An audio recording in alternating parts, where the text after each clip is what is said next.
Now, what is a video that I can make that could simultaneously piss off everyone?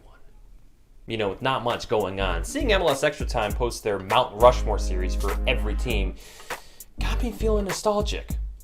But I don't want to do exactly what they did. No, you know, I just want to cut the crap, get straight to the point, and just release my all-time best 11.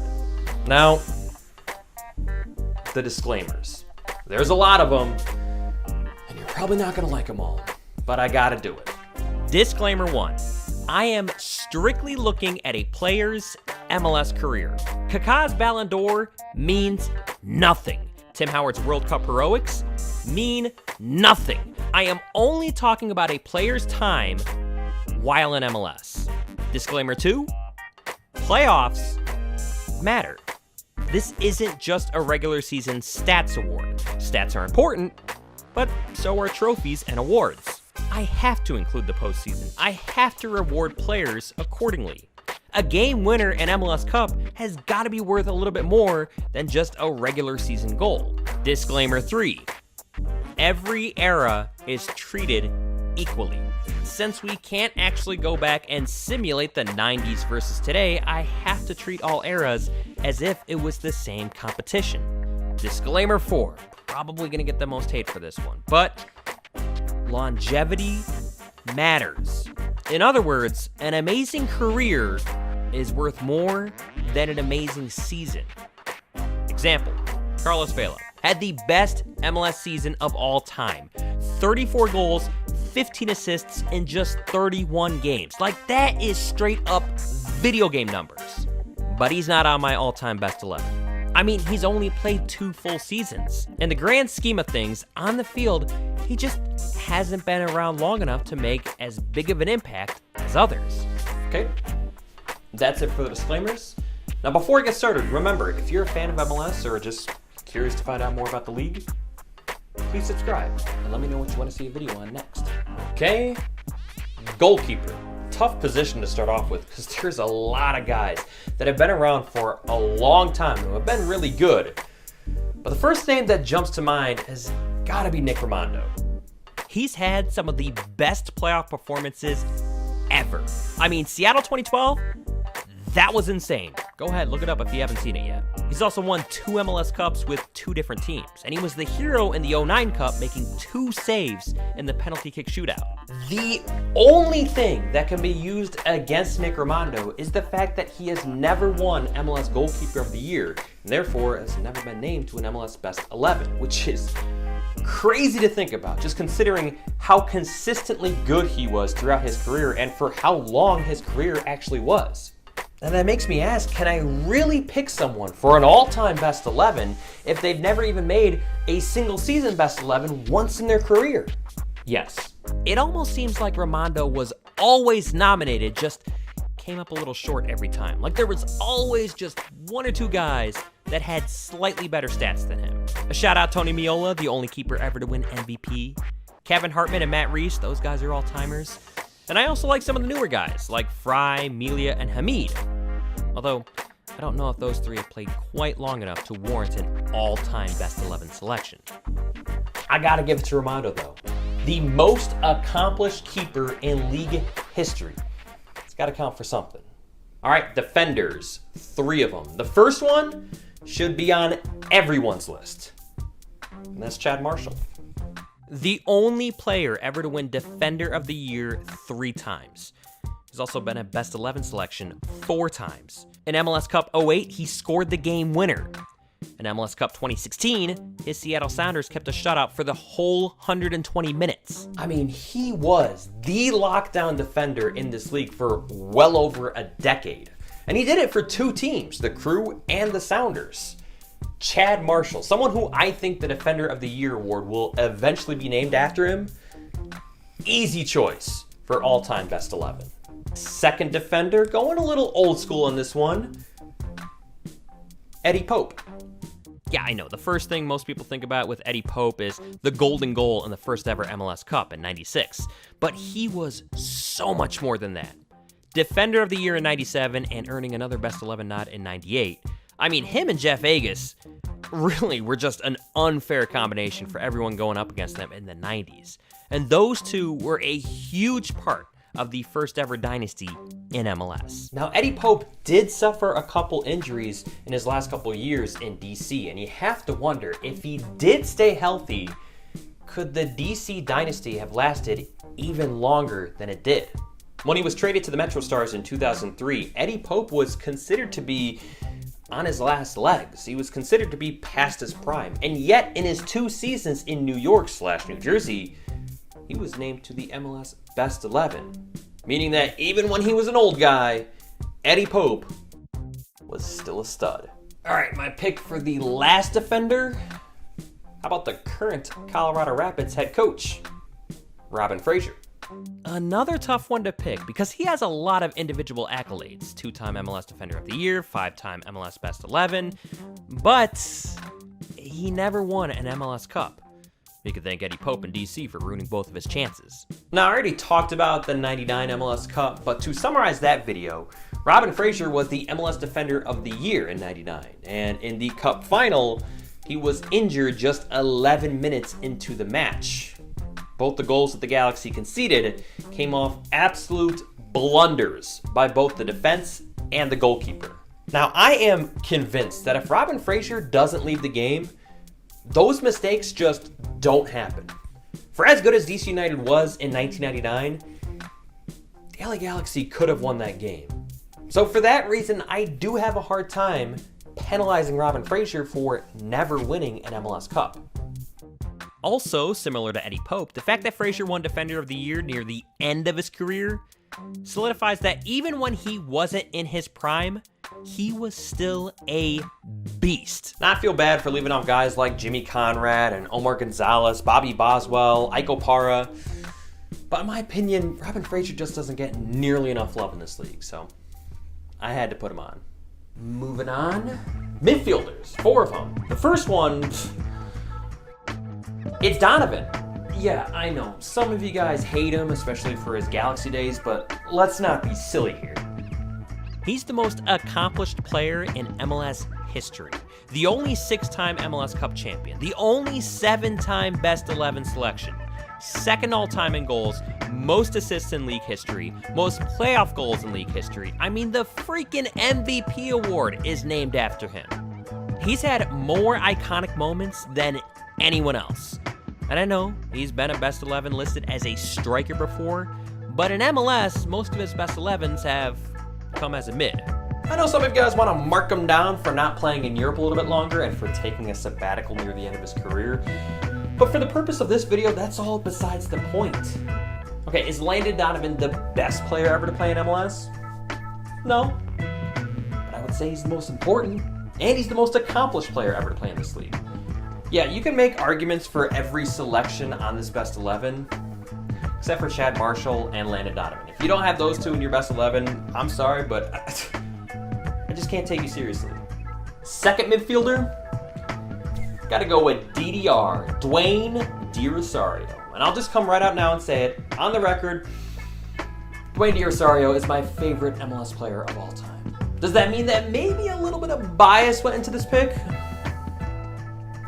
Possibly, but I can live with it. Probably the sickest highlight film of any MLS player. 2-time Goal of the Year winner, plus a bunch of others that could have been nominated. Now, does this all count for anything? No, not really, but it's still worth mentioning. 6-time MLS Best 11 selections, second most of any player. Dude won an MVP on a team that didn't even make the playoffs. Like, how does that even work? And you want to talk about big moments. Like, every year, it was something. Dero always stepped up and delivered. I mean, he won 4 MLS Cups in his day, and in 2 of them, he scored the game winner. Also scored the game winner against Chelsea in the MLS All-Star game. Again, not that that really matters to this selection, but even still, worth mentioning. Dwayne De Rosario and his goal dance in my all-time Best 11. Next up, El Diablo, Marco Etcheverry. You know, I gotta be honest, when I was a kid, I didn't appreciate him nearly enough because I didn't really watch every game back then. I knew who he was. I knew he was the guy with the funky looking mullet. It wasn't until years later when I started rewatching some of the old games and seeing all the highlights when I began to appreciate how special of a player he really was. So you know how players like Zlatan and Carlos Vela, when they entered into MLS, it's so very clear that they are a level above everyone else on the field? That's kind of what it was like for Etcheverry just in the early days in MLS. And he wasn't some old guy looking for one more quick paycheck. No, he was 25 when he came and joined DC United in '96. He was on the Bolivian national team. Okay, yeah, Bolivia, not exactly Brazil or Argentina, but even still, he can score from half, he can bang in a free kick, he can slalom through the defense, he can make the perfect pass. He had every tool you needed to be a dominant player in this league. I mean, it was just ridiculous. He was so good. And I'm realizing that he's the second player from the DC dynasty on this all-time best 11. So, yeah, pretty easy to see why this team dominated so much. 3-time MLS Cup champion, 4-time MLS best 11 selection from 96 to 99. He won an MVP in that stretch. Okay, it was a tough choice between him and Carlos Valderrama, but ultimately, I had to go with El Diablo. Okay, I've rattled off a couple OGs, but how about I switch it up with the current player now? For midfielder number 3, gotta go with Diego Valeri. In his 7 seasons so far in Portland, 4 of them he's had double-digit goals and assists. Highlighting his 2017 MVP campaign, he had 21 goals along with 11 assists. Also in that season, he had a 9-game goal streak, which was a record at the time. And his 21 goals were the most ever by a midfielder. Now, if you go back to his worst year, probably 2015, he was coming back from some injuries, so yeah, numbers-wise, it was a bit of a down year. Even still, he stepped up when it mattered most, scoring the fastest goal in MLS Cup history. Not exactly the best display of goalkeeping by Steve Clark, but that's besides the point. Diego Valeri also won MLS Cup MVP that day. 3-time MLS Best 11, and very much like El Diablo, Marco Etcheverry, Diego Valeri could just do it all. He's a free kick maestro, he can play the perfect through ball, and if he needs to, he could just do it all on his own. Now, even though this isn't about potential, it's supposed to be about what's actually been accomplished, I still feel like I should note that because he has his green card, I don't see him leaving the US anytime soon. And while he is 34, I still think he's got some years left. I imagine he's going to hit 100 goals and 100 assists sometime in his MLS career. Now, I loved Guillermo Barros-Schelotto, but I just don't know if he played in the league long enough to warrant an all-time MLS Best 11 selection. I also considered guys like Ignacio Piatti, Mauricio Cienfuegos, and even Brad Davis, the left-footed David Beckham. But when coming up with this last attacking midfielder spot, I just kept coming back to Diego Valeri. And ultimately, I had to give it to him. Now, what about the defensive midfielder? I can't just completely ignore that position, right? I gotta give them a shout too, right? Beckerman, Ozzy Alonso, Chris Armas, Shalry Joseph, my boy Dax McCarty. I'd be fine with any of those guys patrolling my midfield. But if I'm going with just one, I'll go Chris Armas. I mean, 5 MLS Best 11 selections in a 6-year stretch. Yeah, that's pretty good. The 1 year that he didn't win in that stretch, 2002, Chris Armas had an ACL tear. And coincidentally, or not, the Fire had the worst season in team history up to that point, finishing below 500 for the first time and getting knocked out in the quarterfinals of the playoffs. No, he didn't score as many goals as guys like Shalry Joseph or Kyle Beckerman, but he did score when it counted most, in the playoffs. Armas scored in the first MLS Cup to give the Galaxy a 2-0 lead over DC. Of course, they blew that lead and eventually lost 3-2 in extra time. Also, like I mentioned in my last video, he scored the golden goal in the 2003 conference finals. Doesn't matter that it was a tap-in, someone had to do it. Yeah, I know, it's hard to imagine, but believe me, there once was a time when Chicago wasn't a complete dumpster fire. They were consistently one of the top 3 or 4 teams in the standings and making MLS Cup somewhat regularly. And Chris Armas led the way. Yeah, defensive midfielder, that's just such a tough position to pick because you really can't base any of it off offensive statistics. So I'll just say, as a fan of the Fire, it was pretty nice back in the day knowing that your team was always going to win the battles in the midfield. That's mostly thanks to Chris Armas. And Peter Novak. and Hristo Stoichkov. God, we were good back then. What happened? Up top, forwards. Okay, toughest position to pick from, and probably the position I'm going to get the most pushback on. But first up, Robbie Keane. No, he didn't have the longest MLS career, but he sure made the most of his time while here. The Galaxy won 3 MLS Cups in a 4-year stretch from 2011 to 2014. And I don't think they make any of those cups, let alone win them, without Keane. And it's not just about making it either. Robbie Keane, in all of his MLS Cups, showed out. With a game-winning assist in 2011, a late insurance goal in 2012, and the extra-time game winner in 2014.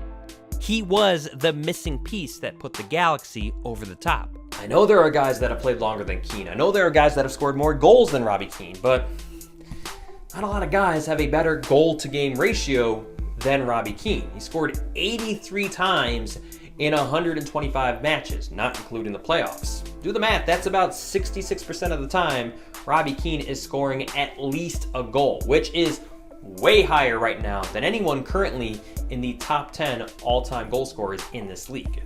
Next up, Jaime Moreno. Yeah, we're looking at his overall career here because honestly, if you look at his season-by-season numbers, you know, they're kind of tame by today's standards. Jaime Moreno never had a season where he blew away the record books, and he never even scored more than 16 goals in a regular season. Nowadays, you look at Josef Martinez and Carlos Vela, they're getting 16 goals before the All-Star break. But Moreno was all reliable. The guy just produced on a pretty consistent basis.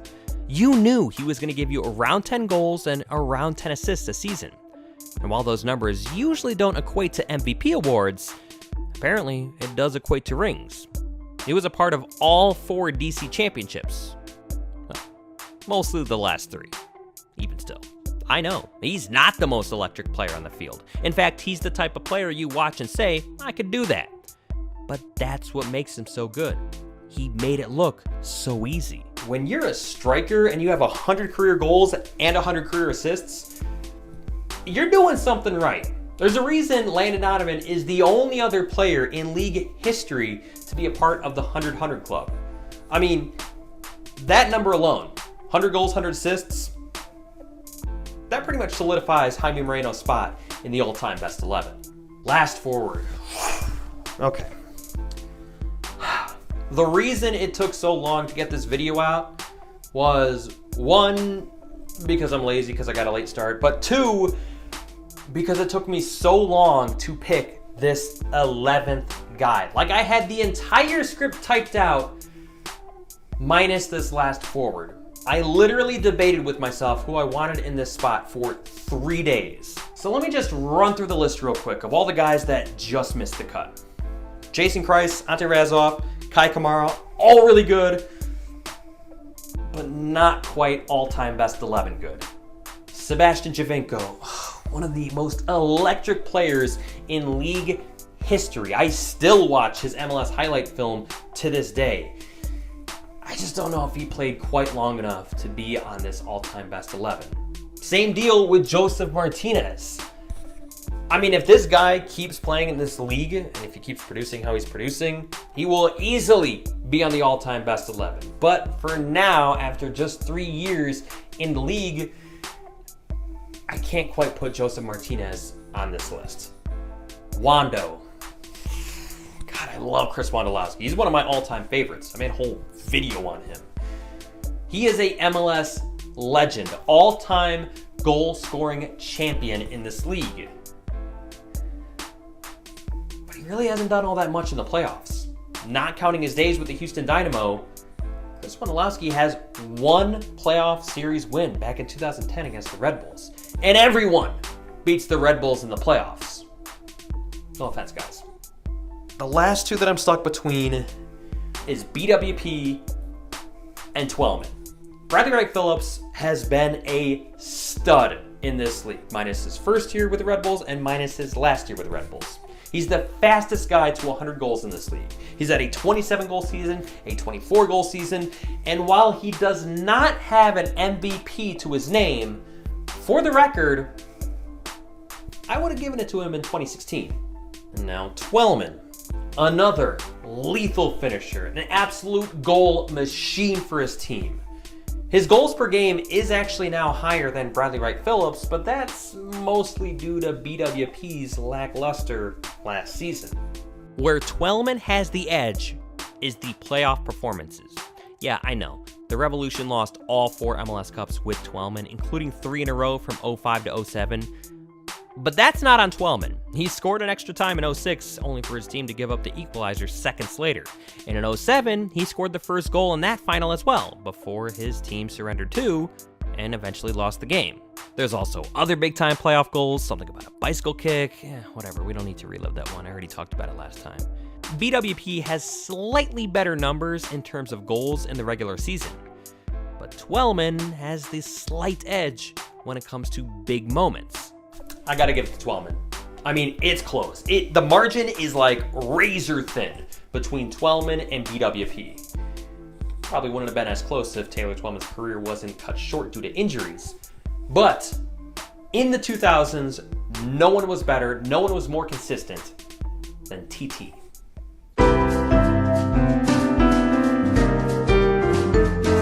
So as it turns out, the Galaxy and DC United have the most players on this all-time best 11.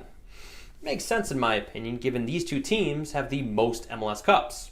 Now, accomplishments and longevity definitely played a huge factor when making this all-time best 11. This was, after all, who I thought made the biggest impact in this league. If I were to make an all-time best 11 of who I thought were just simply the best players ever to play in MLS, well, this list would look almost completely different, especially up at top. But that's a video for another day. Now, something that I did not consider when I first started making this was the fact that MLS is becoming more and more of a selling league, or a springboard to Europe, if you will. I think that's why you don't see a ton of current guys on this all-time best 11, because a lot of times the best players in this league get sold off to Europe after just a few seasons. Now, I'll reiterate, that is not a bad thing. We should strive for our best players to go to Europe. We should strive to be a selling league. And that's all I got. Thank you for watching. Let me know what you want to see a video on next, and I'll see you next time.